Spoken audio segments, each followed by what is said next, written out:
안녕하세요. 백은영입니다. 또 안타까운 사연들이 속속 들어오고 있습니다. 이제는 박세리 씨의 자랑입니다. 박세리 씨가 선수 생활을 통해서 지켜낸 바로 이 집입니다. 박세리 씨의 집이죠. 얼마 전에도 나 혼자 산다에 나와서 박세리 씨가 자랑을 했어요. 여기는 부모님이 사는 공간이고 여기는 내가 지었다. 언니와 동생이 같이 살고 있다. 이렇게 이야기를 했죠. 이 정말 너무너무 멋진 궁전 같은 이 집. 이 집이요. 복잡한 소송에 얽혀 있습니다. 왜 이 소송에 얽혀 있느냐. 아버지 박준철 씨 때문에 이 같은 소송이 지금 걸려 있습니다. 여차하면은 박세리 씨 아버지, 어머니, 그리고 박세리 씨의 자매들까지 모두 다 길에 나앉게 생겼습니다. 이게 어떻게 된 일이냐, 여러분. 박세리 씨는요, 2000년에 이 집을 8억에 매입을 했습니다. 이때 당시에 아버지 5, 그리고 박세리 씨 지분이 5대 5로 이 집을 샀어요. 당시 박세리 씨 나이가 23살, 아버지 나이가 49살입니다. 공동 명의로 이 집이요, 대전에서 모르면 간첩입니다. 대전 고등법원장, 그리고 대전 지방법원장의 관사입니다. 얼마나 멋집니까, 여러분. 나무가요.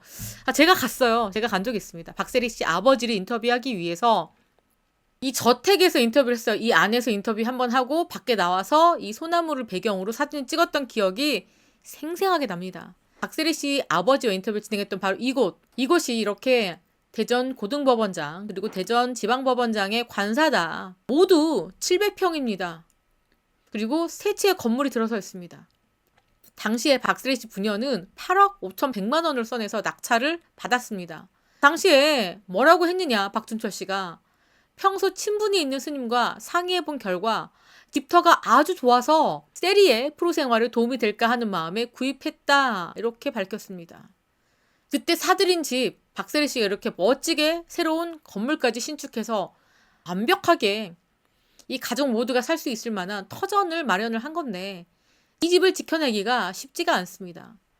박세리 씨 아버지가 우리가 생각했던 것보다 훨씬 더 많은 채무 관계에 얽혀 있습니다.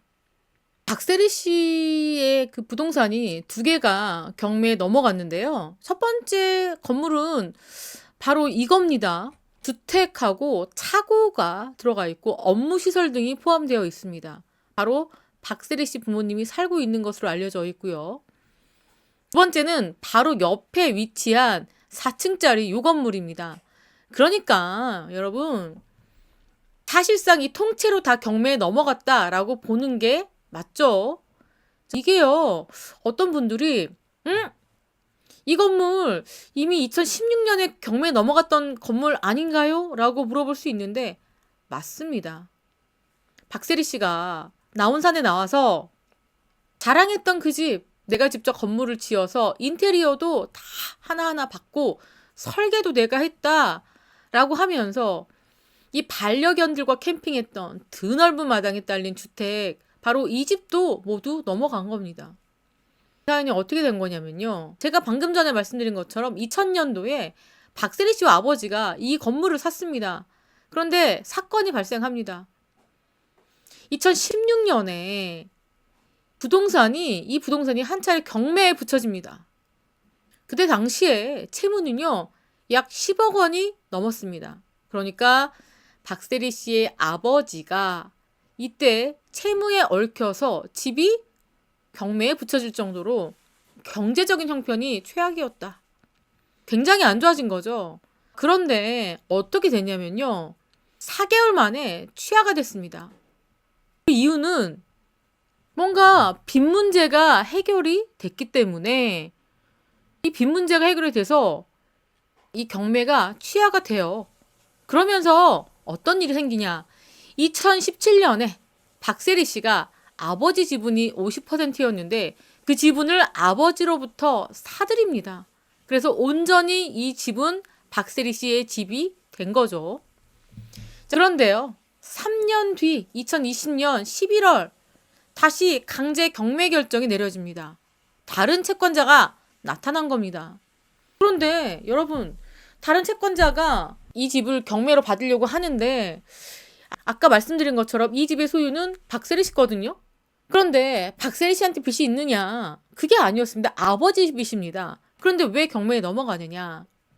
이 채권자는요, 아버지에게 못 받은 돈이 있는데 이 받으려면은 아버지 재산에 집행을 해야 됩니다. 그런데 박세리 씨가 아버지에게 이 지분을 사서 이 집을 온전히 갖고 있단 말이죠. 자, 그래서 이 행위를 어떻게 보느냐?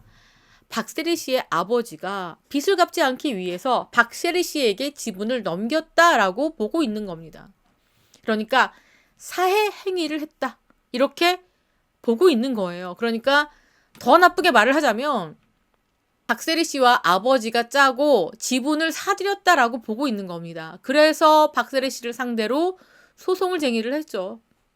그래서 경매에 넘어갈 뻔했는데 박세리 씨가 이의를 제기했고 경매가 정지된 상태고 지금 복잡한 소송이 박세리 씨와 이 채권자가 얽혀 있는 상황입니다. 자, 법적 판결이 어떻게 날지 모르겠지만 최악의 경우는요, 이 집을 박세리 씨가 뺏길 수밖에 없습니다. 사실상 이 집은요, 박세리 씨 가족들이 모두 살고 있는 그런 집터였습니다. 박세리 씨의 언니, 여동생, 엄마, 아빠. 그리고 사실상 이 집의 가장은요, 박세리 씨예요. 언니도 여동생도 경제적으로 완전하게 자립하지는 못한 걸로 그렇게 알고 있거든요. 그런데 만약에 소송에서 지게 된다면 이 집 다 뺏기게 되고요. 이 가족들은요, 정말로 길거리에 나앉게 생겼습니다. 박준철 씨의 경제적 형편이 매우 안 좋은 걸로 그렇게 알려졌거든요. 지금 이렇게 보고 있습니다. 도대체 박준철 씨가 얼마나 많은 복잡한 채무 관계가 얽혀 있길래 아직까지도 이 집 하나를 해결하지 못하느냐. 그리고 이렇게 무리수를 둬가면서까지 무리하게 사업을 진행하려고 했느냐. 여러분, 박준철 씨가 박세리 씨의 이름을 걸고 프리젠테이션까지 했다고 합니다. 이렇게 사업을 진행할 수 있고 박세리가 여기에 참여한다 라는 가짜 의향서를 쓰고요. 그리고 서류도 제출하고요. 그리고 발표까지 했다고 합니다. 박세리 씨 입장에서는 얼마나 기가 막힐 일이겠습니까? 그래서 지금 이쪽 일대가 난리가 났습니다. 박세리 신규류에 정부가 속았다라는 이야기까지 있어요. 새만금 개발청은요, 우리나라 국토교통부의 외청입니다. 그러니까 정부에서 진행하는 엄청난 3천억 원짜리 사업이에요. 그런데 새만금 골프관광 테마 3천억 원짜리 개발 계획이 무산됐다라는 겁니다. 결정적인 이유는 박세리 씨가 설립한 재단이 개발 사업에 참여할 거라는 사업 제안이 2년 만에 허위로 판명됐기 때문에 정부가 허위 서류에 속았을 뿐만 아니라 이를 모른 채 하고 2년이라는 시간을 줘가면서까지 업체를 봐준 게 아니냐라는 의문까지 들고 있는 상황입니다. 그러니까 어떻게 해석되느냐 여러분. 참 슬프게도 새만금 개발청이요. 어떻게든 허위 사실을 눈치를 채고 있음에도 불구하고 아버지 박준철 씨가 박세리 씨를 잘 설득해서 이 사업에 함께 참여시키고 싶었던 겁니다. 그 시간을 벌어준 거예요. 그게 아니었겠습니까? 나는 몰랐다라고 하는데 지금 기사도 이렇게 나오고 있습니다. 모른 척한 거다. 2년이란 시간을 벌어주면서 업체를 봐줬다. 박세리의 참여를 기다려준 거 아니냐라는 겁니다. 우선 협상자 지위를 부여하고 취소까지 걸린 시간은 무려 2년. 그런데 지침은요. 불과 3개월입니다. 그러니까 명백한 지침 위반입니다. 새만금 개발청도 알고 있고 이를 묵인해 준 거다. 그냥 봐주기였다. 이렇게 말하고 있죠. 지금 이렇게까지 표현되고 있습니다. 정부가 지정한 수천억 원대 관광 개발 사업이 가짜 서류 외장으로 파국으로 끝났다. 이런 희대의 사건이 따로 없다. 자, 박세리 씨 아버지의 프리젠테이션, 박세리 씨 아버지의 도장 서류가 3천억 원짜리 정부가 진행하는 관광 사업 개발을 좌지우지했다라고 봐야 되는 겁니다. 그런데 새만금 개발청은요. 국고 손실은 없었습니다. 라고 주장하고 있습니다. 웬걸요? 시간과 인력은 국고 손실이 아닌가요? 사실상 지금 복잡한 채무관계에 아직까지 얽혀있는 박준철 씨. 어떻게 보면은 딸도 모르게 본인이 이렇게 무리해서 뭔가 사업을 일궈서 이 한 방으로 자신의 지인 채무관계를 그리고 딸에게 진 마음의 빚을 갚으려고 했던 게 아닐까 싶습니다. 그런데 이렇게 잘못된 판단으로 이 정부의 사업뿐만 아니라 박세리 씨도 아주 커다란 상처를 받은 상황이죠. 정말 박세리 씨가 국민적 영웅이기 때문에 사실상 박세리 씨의 후광으로 이렇게 새만금 개발청도 봐준 게 아니냐. 뒤늦게라도 박세리 씨의 참여를 기다린 거 아니냐. 이렇게 보고 있습니다. 정말 희대의 사건입니다.